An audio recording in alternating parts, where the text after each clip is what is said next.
Radio Kédou, le journal avec Sotelma Malitaire.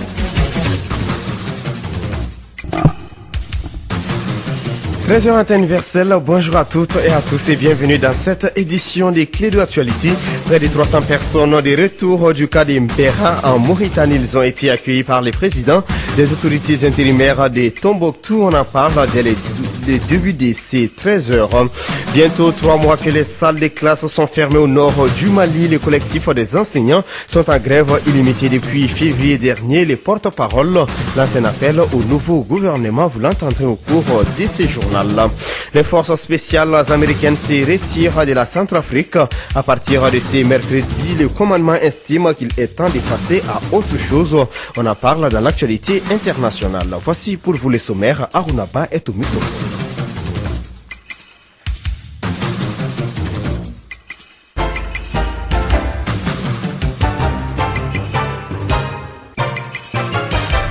Une fois de plus, bienvenue à toutes et à tous et merci de choisir Radio Kédou pour vous informer. Tout d'abord, l'actualité en bref. Le conseil spécial du président de l'Assemblée nationale, Madou Diallo, a été condamné à 6 mois de prison avec sursis et doit payer une somme de 100 000 à 200 000 francs CFA. Il a été reconnu coupable dans l'affaire d'agression physique d'une femme. Il s'agit de la femme du ministre de l'Éducation nationale, Mohamed Ag Erlaf. Le verdict a été rendu hier mardi malgré les multiples des membres de son parti, les Rassemblements pour le Mali RPM qui voulaient les sauver. Madou Diallo est récidiviste. Il ne serait pas à sa première agression. Autre actualité, Ségou abrite depuis hier la revue régionale du cadre stratégique pour la relance économique et le développement durable 2016-2017. Il s'agit à travers cette rencontre de proposer des solutions stratégiques et opérationnelles pour améliorer la performance des politiques publiques au niveau local. La rencontre est organisée par les ministères de l'économie et des finances en partenariat avec l'Union européenne.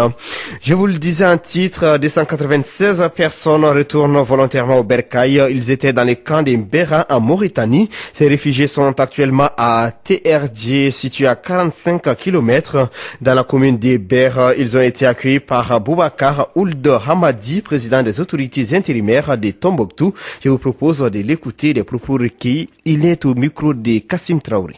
Effectivement, nous avons participé à une activité où nous avons accueilli 76 ménages, 76 ménages, donc 296 personnes. C'est des gens avec qui on était en contact depuis. Avec l'installation, ils ont décidé de venir. Le gouvernement a organisé cette mission dont il était à la tête. On a coordonné avec la MINISMA et la SEMA qui est sur le terrain. Nous sommes partis accueillir ces réfugiés pour les réconforter, pour les rassurer. Nous avons essayé de visiter tout le monde, de pouvoir, dans les prochains jours, nous allons envoyer, avec le gouverneur, il a pu décider, envoyer une technique pour évaluer les besoins avec les humanitaires aussi. Comment nous allons accompagner l'installation de ce 16 ménages. Alors, ça c'est votre première activité en tant que président. Est-ce qu'il y aura d'autres déplacés? Est-ce que vous êtes en contact avec d'autres déplacés de Mbera ou dans... Bien sûr que nous sommes en contact avec d'autres qui sont au camp des réfugiés. Particulièrement même les villages, même de terre, des familles qui vont venir. Et quand on a quitté, il y avait même 3 familles qui venaient d'arriver. Donc, nous sommes en contact avec d'autres dans les cercles de Gundam, le cercle de Niafinke, notamment la communauté Léré qui a une grande population dans les camps d'Imbata. Mais il faut créer les conditions de retour, notamment la réhabilitation des sites, c'est-à-dire les points d'eau, les centres de santé, les écoles, et pouvoir vraiment aussi d'améliorer les conditions sécuritaires. À l'instant, Boubacar Ould Hamadi, président des autorités intérimaires de Tombouctou. Restons au nord du Mali pour parler éducation. Depuis le 14 février dernier, le collectif des enseignants du septentrion Mali observe une grève illimitée. Ces collectifs avaient nourri un espoir avec le changement de l'équipe gouvernementale, mais ne voient rien venir de concret jusque-là. Écoutons les porte-parole des enseignants, Aguissa Ag Mohamed, qui est joint lui aussi au téléphone par Kassim Traoré. Nous sommes sereins parce que nous pensons que dans ce Mali-là où l'État ne respecte malheureusement que ceux qui revendiquent par la violence, n'est-ce pas, dans l'illégalité, aussi au vu de tout le monde, que des gens qui réclament, n'est-ce pas, des droits absolus. Qu'est-ce que nous demandons au niveau des régions du Nord?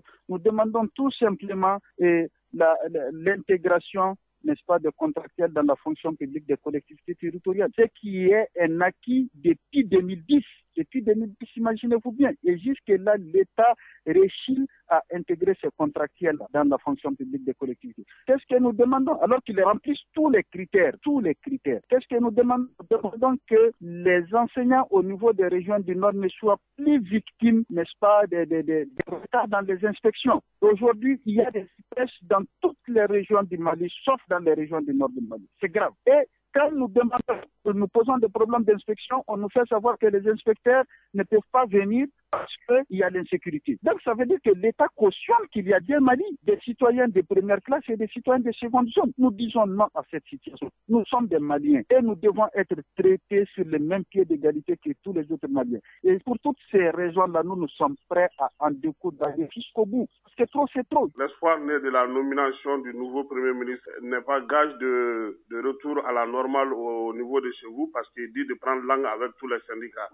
Effectivement, nous l'avons appris, mais jusque-là, Kassim, mais nous sommes toujours dans l'attente et nous poursuivons notre mouvement, parce que là où nous sommes arrivés à un point de non-retour. Hier, nous avons rencontré le gouverneur qui nous a conviés à une rencontre là au niveau du centre Ahmed Baba, n'est-ce pas, devant un public de grands jours, n'est-ce pas, pour nous demander de lever notre mot d'ordre. Nous, on lui a dit qu'on ne peut pas lever le mot d'ordre. Là où on est arrivé aujourd'hui, ce n'est plus possible, on va jusqu'au bout. Alain Sagissa Ag Mohamed, porte-parole du collectif des enseignants des régions nord du Mali. Remise des diplômes aux étudiants et la célébration patronale, c'était les activités phares de la commémoration du 10e anniversaire de l'Université catholique de l'Afrique de l'Ouest, unité universitaire de Bamako. Les festivités se sont déroulées hier mardi à Samaya dans les cercles des Kati. Ce sont les étudiants en licence et master en journalisme et communication et ceux des sciences juridiques et sciences de l'éducation qui ont reçu leur diplôme. Les thèmes retenus pour cet événement s'intitulent UCAO, conscience nouvelle d'une Afrique engagée. Écoutons le président de l'UCAO, unité universitaire de Bamako, l'abbé Clément Lona, des propos recueillis par Aminata Gali Yatara. Il faut savoir que l'université catholique en Afrique de l'Ouest est une. Il y a une seule université catholique qui est éclatée en plusieurs filières, en plusieurs départements. Et notre département à Bamako, ce sont les sciences de l'éducation, les arts et la culture. Et pour toute l'université catholique de l'Afrique de l'Ouest, eh bien, ce jour 25 avril, c'est la fête patronale à l'occasion du baptême de Saint-Augustin, un grand intellectuel africain, un homme de foi et un homme d'action, et celui que nous honorons en ce jour. Et nous avons profité pour qu'au niveau de Bamako, nous puissions mettre en pratique ce projet de débat académique pour voir l'habilité des étudiants à défendre leurs idées et aussi remercier ceux qui ont fini les études par la remise des diplômes. Nous avons été honorés par le ministère de l'Enseignement supérieur, qui est notre ministère de tutelle, et aussi par les autorités ecclésiastiques. À l'instant, l'abbé Clément Lona, président de l'Université catholique de l'Afrique de l'Ouest, unité universitaire de Bamako, actualité internationale.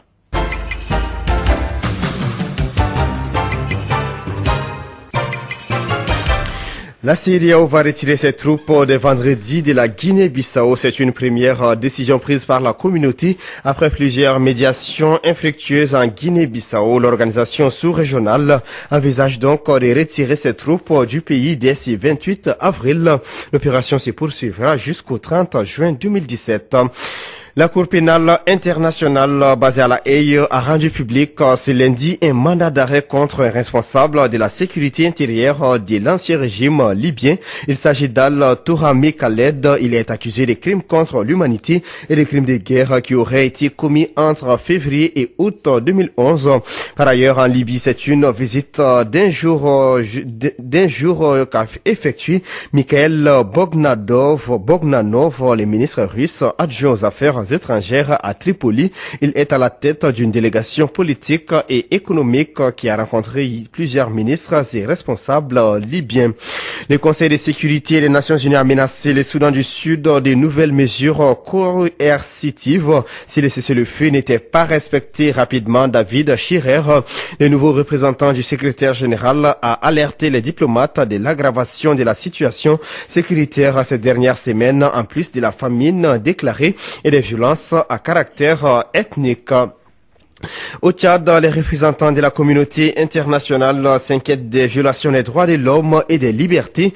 Dans une déclaration diffusée ce mardi 25 avril, les ambassadeurs de l'Union européenne, de la France, de l'Allemagne, de la Suisse et des États-Unis se disent préoccupés. Les États-Unis commencent aujourd'hui mercredi à retirer les forces spéciales de la Centrafrique. Les Bérets Verts et la force régionale d'intervention contre la LRA n'ont jamais réussi à arrêter son chef Joseph Kony à l'Africom. Les commandements américains pour l'Afrique, on assure toutefois qu'il est temps de passer à autre chose. L'Organisation internationale du cacao a inauguré ce mardi 25 avril son siège à Abidjan en Côte d'Ivoire. Elle était implantée depuis 1973 à Londres, un transfèrement dans les premiers pays producteurs alors que l'économie cacaoyère est en plein marasme et que la Côte d'Ivoire elle-même a dû revoir à la baisse ses dépenses budgétaires. Le Conseil de sécurité des Nations Unies a menacé le Soudan du Sud de nouvelles mesures désagréables si le cessez-le-feu n'était pas respecté rapidement. David Schirer, le nouveau représentant du secrétaire général, a alerté les diplomates de l'aggravation de la situation sécuritaire ces dernières semaines. Il est 13h passé de 12 minutes. Clé Info, deuxième édition.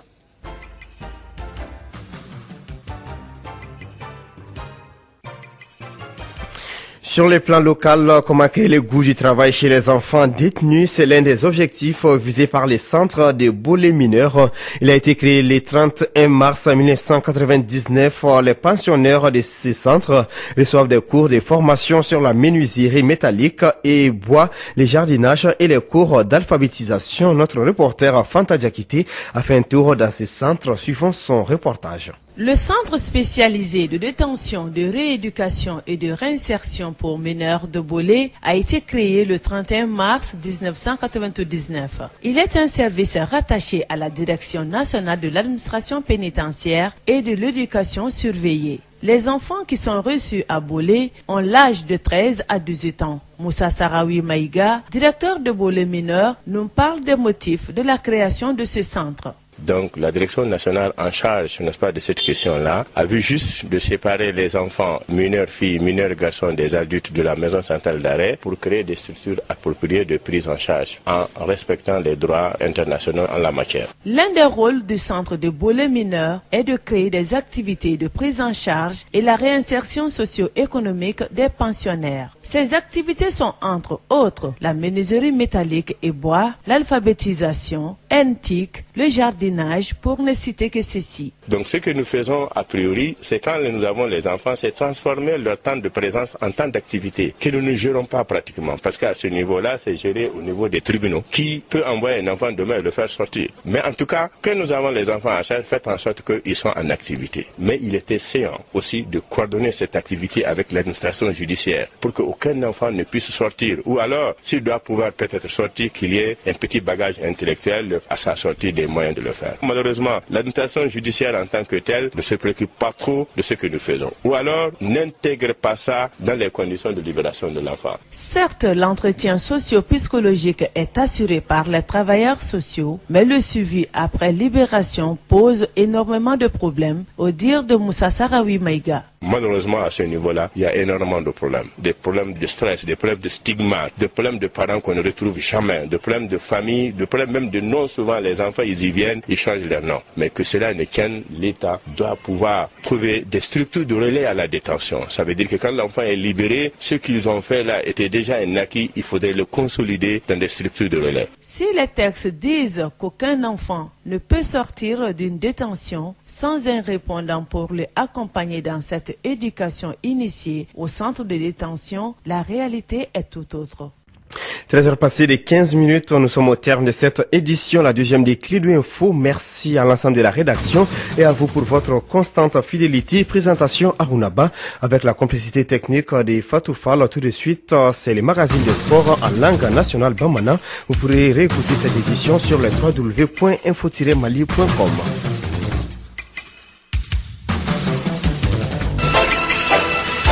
Radio Clédou, le journal avec Sotelma Malitel.